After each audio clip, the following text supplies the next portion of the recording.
রাজ্যে পালা বদলের পর দুর্নীতি বিরোধী অভিযান চলছে, আর এই দুর্নীতি বিরোধী অভিযানে আমরা কি দেখছি? তৃণমূলের একাধিক নেতা গ্রেফতার হচ্ছেন, প্রাক্তন বিধায়ক গ্রেফতার হচ্ছেন।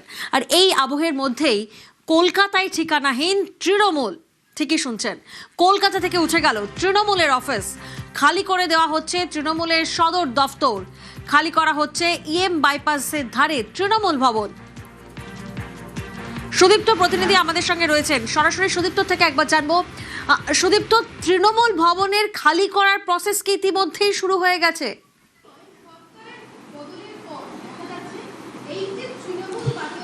একদমই প্রিয়াঙ্কা, তুমি জানো যে মমতা বন্দ্যোপাধ্যায়ের যে রাজনৈতিক মহাকর্ষীয় বল, তা থেকে যেরকম পরিষদীয় দল ভেঙে গিয়েছে, সংসদীয় দল ভেঙে গিয়েছে, ঠিক এবার যেটা দেখা যাচ্ছে একদম কলকাতা থেকে ঠিকানাও সরে যাচ্ছে তৃণমূল কংগ্রেসের। এই মুহূর্তে আমি দাঁড়িয়ে রয়েছি বাইপাসের ধারে। মেট্রোপলিটনের যে অফিস ছিল তৃণমূল কংগ্রেসের, যে অস্থায়ী অফিস ছিল, যার মালিক ছিলেন মনোতোষ সাহা ওরফে মন্টু, সেই অফিস খালি করে দিতে বলা হয়েছে এবং এক এক করে সরে যাচ্ছে তৃণমূলের যাবতীয় জিনিসপত্র, ব্যানার থেকে আরম্ভ করে চেয়ার, দেখা যাচ্ছে সবুজ চেয়ার, এই সমস্ত কিছু দেখো গুছিয়ে রাখা হয়েছে এবং সমস্ত কিছুই কিন্তু সরিয়ে ফেলা হচ্ছে। দেখা যাচ্ছে প্রচুর কর্মী তারা কিন্তু এসেছেন ইতিমধ্যে এবং তাদের সঙ্গে কথা বলার চেষ্টা করব। দেখা যাচ্ছে তারা এখানে কাজ করছেন এবং যে ব্যানার, সেই ব্যানার কিন্তু নিচের দিকে খুলে দেওয়া হয়েছে। যে কনফারেন্স রুম ছিল সেগুলোও কিন্তু আস্তে আস্তে করে সরিয়ে দেওয়া হচ্ছে।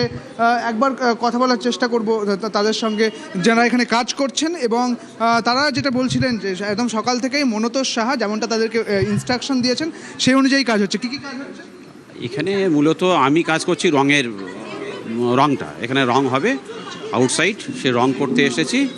আর বাকি সব আমার টিম আছে আরও 3 জন। টিম কী কী কাজ?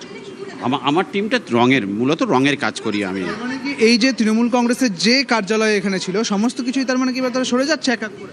দেখুন, এত তো আমি জানি না, আমাকে যেটুকু মনোতোষবাবু কি বলেছেন? আমাকে বাইরে থেকে রং করতে বলেছেন, নতুন করে রং হবে। তার আগে সমস্ত কিছু খুলে দেওয়া?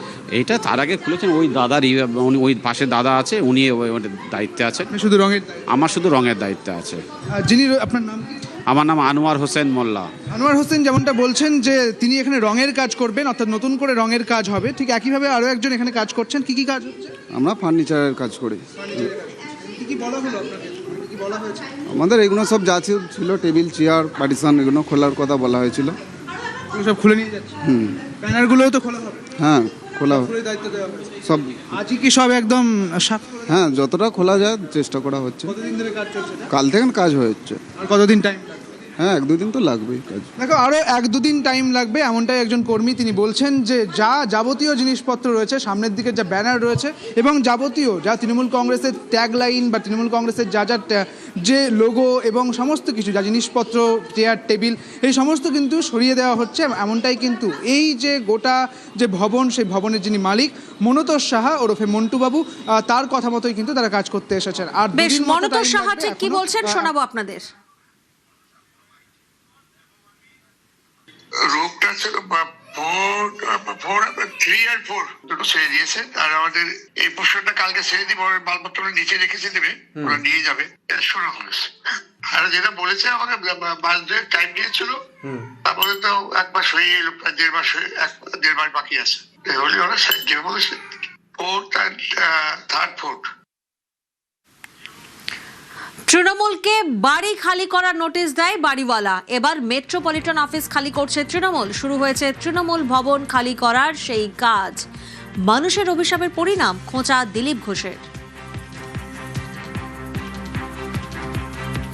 কেউ পার্টি অফিস নিয়ে নিচ্ছে, কেউ পার্টি নিয়ে নিচ্ছে, কেউ অ্যাকাউন্ট নিয়ে নেবে, কেউ কোম্পানি নিয়ে নেবে। পিসি ভাইপো যা করেছেন, মানুষের যে অভিশাপ না, তার পরিণাম হচ্ছে এটা। নিশ্চয় হয়ে গেছেন। আমি বলেছিলাম পার্টি ভেঙে যাবে, 2জনই থাকবেন, এখনও 2জনই আছেন, বাকিরা আছেন, তারা যে কোথায় আছেন কিছু বোঝা যাচ্ছে। কটাক্ষ অগ্নিমিত্রা পালের। যে দল নেই, যে দলের কোনো এক্সিস্টেন্ট নেই, যারা ইতিহাসের পাতায় চলে গেছে, তাদেরকে নিয়ে কথা বলা বা সময় নষ্ট করা আমার মনে হয় না উচিত।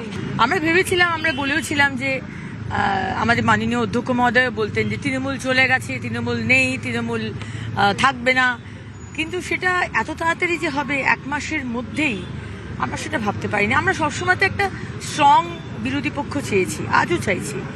সেটা যারাই থাকুক, এক্স তৃণমূল থাকুক, অরিজিনাল তৃণমূল থাকুক, স্ট্রং বিরোধী থাকাটা খুব দরকার।